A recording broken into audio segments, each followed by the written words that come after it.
ETF index mutual funds నేర్చుకుని stock మార్కెట్లో రాణించాలనుకుంటున్నారా? వెంటనే ఈ నెంబర్కి కాల్ చేయండి. నమస్తే, వెల్కమ్ టు సుమన్ టీవీ. ప్రస్తుతం మనతో పాటు ఉన్నారు మోటివేషనల్ స్పీకర్ రజనీ రామ గారు. నమస్తే మ్యామ్. నమస్తే నవీన. మ్యామ్, ప్రీవియస్ మనం ఒక వీడియో చేసాం, వైఫ్ అండ్ హస్బెండ్ హగ్ చేసి పడుకోవడం వల్ల కలిగే లాభాలు ఏంటి అని. అవును కదా. మరి ఈరోజు నేను ఒక ఇంట్రెస్టింగ్ టాపిక్తో వచ్చేసాను. Wife and husband okay bed పైన కలిసి పడుకోకపోవడం వల్ల వచ్చే ప్రాబ్లమ్స్ కానీ ఆ ప్రభావం కానీ ఎలాంటి దారి తీస్తుంది అంటే అసలు ఉన్నాయా మేడం అలా? చాలా చాలా ఇంపార్టెంట్, చాలా మంచి టాపిక్ ఇది. జన బాగా దీన్ని రిసీవ్ చేసుకోవాలి. ఇలాంటివి కొన్ని కండిషన్స్లో కొంతమందికి మాత్రం వర్తిస్తుంది ఇది. ఎలా అంటే అందరూ ఒకే కేటగిరీ ఉండరు కాబట్టి. ఇప్పుడు కొంతమంది ఉంటారండి, డే వాళ్ళకి ఒక టైంకి స్టార్ట్ అవుతుంది. ఇద్దరు వైఫ్ అండ్ హస్బెండ్ ఉంటే కనుక ఒకళ్ళకి డే ఒక టైంకి స్టార్ట్ అవుతుంది. ఫర్ ఎగ్జాంపుల్ 6 అనుకోండి, ఇంకొకళ్ళకి డే 8కో 9కో 10కో స్టార్ట్ అవుతుంది అనుకోండి. అలాగే డే ఒక్కొక్కళ్ళకి ఎర్లీగా ఎండ్ అవుతుంది, ఒక్కొక్కళ్ళకి లేట్గా ఎండ్ అవుతుంది. అప్పుడు చెప్పండి ఎలా ఉంటుంది కదా. సో మీరు అడిగింది ఏంటంటే పడుకోకపోవడం వల్ల. మరి ఇలాంటి కండిషన్స్లో కలిసి పడుకోవాలా? పడుకుంటే ఏమవుతుంది? Reverse question. గొడవలు అవుతాయేమో. గొడవలు అవుతాయి, విపరీతంగా అవుతాయి, మామూలుగా కాదు. ఇప్పుడు చూడండి, ప్రతి చిన్నదానికి గొడవలు అవుతున్నాయి కదా ప్రపంచంలో. ఇప్పుడు ప్రతి కుటుంబంలో ప్రతి ఇద్దరి మధ్యన ప్రతి దానికి గొడవే కదా. కారణం లేకపోయినా కూడా అవుతున్నాయి మేడం. కారణం లేకపోయినా అవుతుంది కదా. అవుతుంది. ఇప్పుడు శుభ్రంగా అన్ని వండుకుని పెట్టుకుంటాము, టైంకి వచ్చి తినడు వాడు. అవును, ఏదో చెప్తాడు, ఆకలి లేదనో లేకపోతే ఇది చూసుకుంటున్నానో. ఇదేంటి మీకు అర్థమయ్యే ఉంటుంది, మొబైల్. దాని పేరు మళ్ళీ మాటిమాటికి తీయటం ఎందుకు. ఇలా రకరకాల రీజనింగ్స్ ఉంటాయి. తనేమనుకుంటుంది, వేడిగా ఉన్నప్పుడు భోజనం చేస్తే మంచిది, రైట్ టైంకి తింటే మంచిది, హెల్త్కి మంచిది అని తను అలా అనుకోవచ్చు, ఇతను ఇలా అనుకోవచ్చు. సో అది కూడా మీరు అన్నట్టు అది కారణం లేకుండా కూడా వచ్చే గొడవ అది కదా. అది ఒక పెద్ద కారణం కాదు, చక్కగా ఒక టైంకి వచ్చి తినొచ్చు. కానీ అది తీసుకునే వాళ్ళకి అది చాలా పెద్ద విషయం అండి. అది ప్రతిరోజు కొన్ని సంవత్సరాల పాటు అలా జరుగుతుంటే అప్పుడు ఆవిడకి ఒక టైంలో ఆకలి అవ్వచ్చు, పని పాటలు చేసుకునే మనిషి అనుకోండి, లేకపోతే తన డైజెస్టివ్ సిస్టమ్ అనేది కొంచెం షార్ప్గా ఉంటుంది, త్వరగా ఆకలి అవుతుంది అనుకోండి. ఇతనికి అవ్వదు పరిస్థితి. ముందు తింటే ఒగ్గోలా, వెనక తింటే ఒగ్గోలా. మరి నాకు చల్లటిది పెట్టావని కూడా అనొచ్చు. సరే, తినేసాక నాకు పెట్టావా అని కూడా అంటారు. తను కూడా ఏమనుకుంటుంది, ముందు నేను తిన్నాను అనుకో బాగుండదేమో అని ఒకటి. ఫర్ ఎగ్జాంపుల్ నేను చూడండి కొంచెం డీప్గా చెప్తాను. ఫర్ ఎగ్జాంపుల్ ఆ రోజున ఒక రోజు అనుకుందామండి, రోజు కాదు ఒక రోజు. ఇప్పుడు ప్రతిరోజు ఈ భోజనం దగ్గర ఇలాగే జరుగుతుంది, అందులో ఒక రోజు తీసుకుందాం. ఆ రోజు కూరగాయలు కొన్నే ఉన్నాయి, కొంచెమే కూర చేసింది. ముందు తను భోజనం చేసింది అనుకోండి, తనకు ఆకలి అవుతుంది, అన్నం చల్లారిపోతుంది, ముందు భోజనం చేయాలి అని తనకు అనిపిస్తుంది. అతను రాడు, కానీ మరి తినాలి ఎట్లా. అందుకని తను తిన్నది అనుకోండి, తను తృప్తిగా భోజనం చేయలేకపోతుంది, ఎందుకు అతనికి సరిపోదేమో ఆ కూర. అంతే కదా. చూడండి, ఇది ఎంతమందికి అర్థమవుతుంది ఈ విషయం, అనుభవిస్తే అర్థమవుతుంది. చాలా మంది ఇళ్లలో ఇది జరుగుతుంది ఖచ్చితంగా. అందుకనే చూడండి, పాతకాలం ఇళ్ళాళ్ళు ఇప్పుడు కూడా ఉన్నారు, అందరు తిన్న తర్వాత మిగిలింది తింటారు పాపం. ఎందుకు అంత కర్మ బాధ ఏంటి?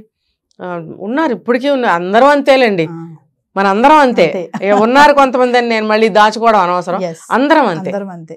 ముందు అందరికి మంచిగా పెట్టిన తర్వాతే వైఫ్లు తింటారు. ఆ జాబ్ చేసే ఆవిడనివ్వండి, కొంతమంది మాత్రం తనదే చూసుకుంటారు ఫస్ట్, ముందు వాళ్ళు పెట్టుకుని తినేస్తారు, పక్కన ఎవడన్నా ఉండాలి. వేరే కేటగిరీ, ఆ మెంటాలిటీ వేరు.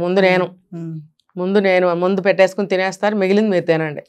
కనీసం తింటావా అని కూడా అడగరు, వెయ్యినా అని అడగరు, ఇంకొంచెం కావాలా అని అడగరు, అసలు చూడరు పక్కకి. ఆ ఇళ్ళాళ్ళు ఉన్నారు, చిన్న వయసు అవనివ్వండి పెద్ద వయసు అవనివ్వండి, అటువంటి వాళ్ళు ఇందులోకి రారు. జనరల్గా అయితే ఇలా జరుగుతుంది. మరి అలాంటప్పుడు భోజనం దగ్గర ఇబ్బందే కదా. తను ముందు తింటే ఉన్న కొంచెం కూర కొంచెం అతనికి సరిపోదేమో, లేకపోతే తనకి చలి చాలకుండా తను తింటుంది, అతనికి ఇష్టం లేకపోతే ఆ కూర అంతా వదిలేస్తాడు. ఆ కూర మళ్ళీ చచ్చినట్టు సాయంత్రం తనే తినాలి. మళ్ళీ 2 సార్లు అలాంటివి తినాలంటే తనకి బోరే అవుతుంది. ఇలాంటి సమస్యలు ఉంటాయి. అలాగే ఇది కూడా, ఈ పడుకునే విషయం కూడా ముందు వెనక అయినప్పుడు చాలా సమస్యలు వస్తాయి. ఇంకొకటి ఏంటంటే మీరు అడిగిన క్వశ్చన్కి, ఎవరికో ఒకరికి గురకలు తీసే అలవాటు ఉంటుంది, లేదు మిడ్ నైట్ వరకు చదువుకునే అలవాటు ఉంటుంది, లేదు ఎర్లీ మార్నింగ్ 4 గంటలకు లేచి చదువుకునే అలవాటో, జిమ్కి వెళ్ళే అలవాటో, లేకపోతే ఏదో ఫ్రీక్వెంట్గా ఆ టైంకి ఏమైనా కాల్స్ ఆఫీస్ కానీ ఏదైనా అయి ఉండొచ్చు. ఎనీ డిస్టర్బెన్స్ జరగవచ్చు. అలాంటప్పుడు పక్కన పార్ట్నర్కి చాలా ఇబ్బంది. అందుకనే ఏం చేయాలంటే ఇవి చెప్పుకుంటూ పోతే రీజనింగ్స్ అనేకం చాలా వస్తాయి, వస్తాయి. చాలా వస్తాయి, ఒకటి కాదు 100 1000 వస్తాయి. కాబట్టి 2-3 చెప్పుకున్నాం మనం. ఉమ్, దీనికి ఏం చేయాలి అని అంటే, అలా పడుకున్నందువల్ల ప్రేమ ఏమీ తగ్గిపోదు. ఉమ్, ఇప్పుడు అక్కడ ప్రాబ్లం ఉంది. ఇప్పుడు ప్రాబ్లంని సాల్వ్ చేసుకునే మనస్తత్వం ఉన్నవాళ్ళు, సరిగ్గా వినండి, ప్రాబ్లంని సాల్వ్ చేసుకోగలిగిన మనస్తత్వం ఉన్నవాళ్ళు ఏం చేస్తారంటే, మిగతావన్నీ నార్మల్గా నడుస్తూ ఉంటాయి, ఈ ఒక్క విషయంలో మాత్రం ఎవరి టైమింగ్స్ వాళ్ళు. ఫర్ ఎగ్జాంపుల్, అతను ముందుగానే ఎవరో ఒకళ్ళు లేచారనుకోండి, తన డే ఎర్లీగా స్టార్ట్ అవుతుందిగా. yes, ఆ భార్య కానీ భర్త కానీ లేట్గా లేచారనుకోండి, ఉమ్, వీళ్ళు లేటుగా లేచినందుకు, వీళ్ళు ముందుగా లేచినందుకు కొన్ని వర్క్స్ ఏమన్నా ఉంటే దాన్ని వాళ్ళు చెయ్యొచ్చు. చేసుకోవచ్చు. అప్పుడు వీళ్ళు లేటుగా లేచినందుకు వీళ్ళకి మిగతా పనులు లేట్ అవ్వవు. కవర్ అవుతాయి కొంచెం. అవును. దీనికి నేను ముందు ఏం చెప్పాను, ఉమ్, సమస్యని సమస్య. పరిష్కరించుకోగలిగిన మనస్తత్వం ఉన్నవాళ్ళు మాత్రమే ఇది చేయగలుగుతారు. yes, అయితే నేను చెప్పేది ఏంటంటే, అలా ఉండండి అని చెప్తున్నా, గొడవ పడాల్సిన అవసరం ఏముంది. అలాగే రాత్రిపూట త్వరగా పడుకునే వాళ్ళు ఉంటారు, అప్పుడు లేట్గా పడుకునే వాళ్ళు ఉంటారు. అప్పుడు త్వరగా పడుకున్న వాళ్ళకి త్వరగా నిద్ర వచ్చేస్తుంది, లేట్గా పడుకున్న వాళ్ళకి నిద్ర రాదు. అలాంటప్పుడు ఏం చేయాలంటే, లేటుగా నిద్ర వచ్చిన వాళ్ళు ముందు నిద్రపోయే వాళ్ళని డిస్టర్బ్ చేయకుండా మెల్లగా లేచి బయటకు వెళ్ళొచ్చు, yes, పక్క రూమ్లోకి వెళ్ళి బుక్ రీడింగ్ చదువుకోవాలన్నా, చేయాలన్నా, ఏదైనా ఫోన్ కాల్స్ మాట్లాడుకోవాలన్నా, లేదు అతనికైనా ఆఫీస్ వర్క్ ఉన్నా చేసుకోవచ్చు.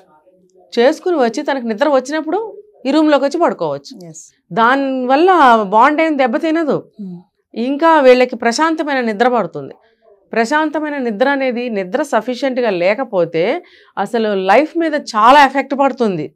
ఇప్పుడు చూడండి, నిద్ర సరిగ్గా లేకపోతే ముఖం వాచిపోవడము, కళ్ళు వాచిపోవడము, తర్వాత గొంతు బాగా గంభీరంగా లావుగా అయిపోవడము, ఉమ్, తర్వాత ఏమవుతుందంటే ప్రశాంతత లేకపోవడం, బ్రెయిన్ అనేది ప్రశాంతంగా ఉండదు, yes, అది అలజడిగా ఉంటుంది, ఆలోచించలేరు, గిడ్డీగా డ్రౌజీగా ఉంటుంది అనమాట. అలాగే ఆలోచనలు సరిగ్గా రావు, నిర్ణయాలు సరిగ్గా తీసుకోలేరు. తర్వాత బాడీ కూడా దాని సిస్టమ్ని రిపేర్ చేసుకునే టైం సరిపోదు నైట్లో. చూడండి, ఎవ్రీ డే కరెక్ట్ టైంకి పడుకుని కరెక్ట్ టైంకి లేచే వాళ్ళ బాడీ, అదంతా భగవంతుడు ప్రకృతి రీత్యా ఎందుకు పెట్టాడు, అది రిపేరింగ్ సిస్టమ్. ఆ టైంలో రిపేర్ చేసుకుంటుంది బాడీ, ఏ మందులు అవసరం ఉండదు ఏ రోగానికి కూడా. పెద్ద పెద్ద క్రానిక్ డిసీజెస్ అలాంటివి వాటికైతే మందులు, కానీ నార్మల్గా ఎటువంటి చిన్న చిన్న విషయాలు అనారోగ్యాలు చేసినా కూడా ఏ మందు అవసరం లేదు. నైటు సరిపడా నిద్రపోయినట్టయితే బాడీ రిపేర్ చేసేసుకుంటుంది. yes, మార్నింగ్ కల్లా మంచిగా అలర్ట్గా యాక్టివ్గా నిద్రలేస్తారు, చాలా ఉత్సాహంగా పనులు చేసుకోగలుగుతారు. కాబట్టి సరిపడా నిద్ర అనేది చాలా ఇంపార్టెంట్. దీని ఎఫెక్టు ఆ మర్నాడు ఆ డే మీద పడుతుంది. అవుతుంది. అలా ఎవ్రీడే కనుక మంచిగా ఉన్నట్టయితే మన లైఫే బాగుంటుంది. yes, సో మంచి నిద్ర అనేది వెరీ వెరీ ఇంపార్టెంట్. అలాంటప్పుడు నాతోనే పడుకోవాలి, నాతోనే లేవాలి, లేకపోతే ఆమె నిద్రపోతున్నంతసేపు నేను ఖాళీగా పడుకోవాలి నిద్ర రాకపోయినా, ఇలాంటి డౌట్లు అవసరం లేదు. yes, ఇలాంటి డౌట్లు అవసరం లేదు. తనకి తొందరగా నిద్ర వచ్చింది, తను నిద్రపోయింది, అలాగే అతను నిద్రపోయి ఉంటాడు. ఎవరికైతే నిద్ర రాలేదో వాళ్ళు వాళ్ళ వర్క్స్ చూసుకోవచ్చు. అంటే ఎవ్రీడే అలాగే ఉంటే కూడా ఇంకా తప్పదు. yes, తన లైఫ్ సిస్టమ్ అలా ఉన్నప్పుడు, తన వర్క్ టైమింగ్స్ అలా ఉన్నప్పుడు తప్పదు. మార్నింగ్ కొంచెం లేట్గా లేచినప్పుడు ఎర్లీగా ఎవరైతే లేస్తారో వాళ్ళు ఆ వర్క్ను అందుకోవడము. yes, ఎర్లీగా నిద్రపోతే కనుక తనకేదన్నా వర్క్ ఉంటే పక్కకెళ్ళి చేసుకోవడం, నిద్ర వచ్చినప్పుడు వచ్చి పడుకోవడం అనేది జరిగితే ఏమవుతుందంటే బాడీలు బాగుంటాయి, ఆరోగ్యం బాగుంటుంది, ఇద్దరి మధ్యన బాండ్ ఇంకొంచెం పెరుగుతుంది. వైబీ కాదంటే దూరంగా ఉన్నారు కదా, yes, రాత్రింతా దూరంగా ఉన్నారు, త్వరగా నిద్రపోయాం, లేట్గా లేచాం, లేదు త్వరగా నిద్రపోయాం, పొద్దున్నే లేచిపోయాం.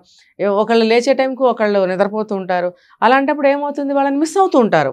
ఆ మిస్ అయినప్పుడు ఎక్కువగా కలవాలనుకుంటారు, ఎక్కువ మాట్లాడాలి, దగ్గరికి వెళ్ళాలి, ఫీలింగ్స్ పంచుకోవాలి, ఏదైనా ఉన్న విషయాలు ఉంటే షేర్ చేసుకోవాలి, ఎన్నో ఉంటాయి కదా లేచిన దగ్గర నుంచి. yes, అవన్నీ ఎవరితో డిస్కస్ చేయాలి, ఎవరితో షేర్ చేసుకోవాలి.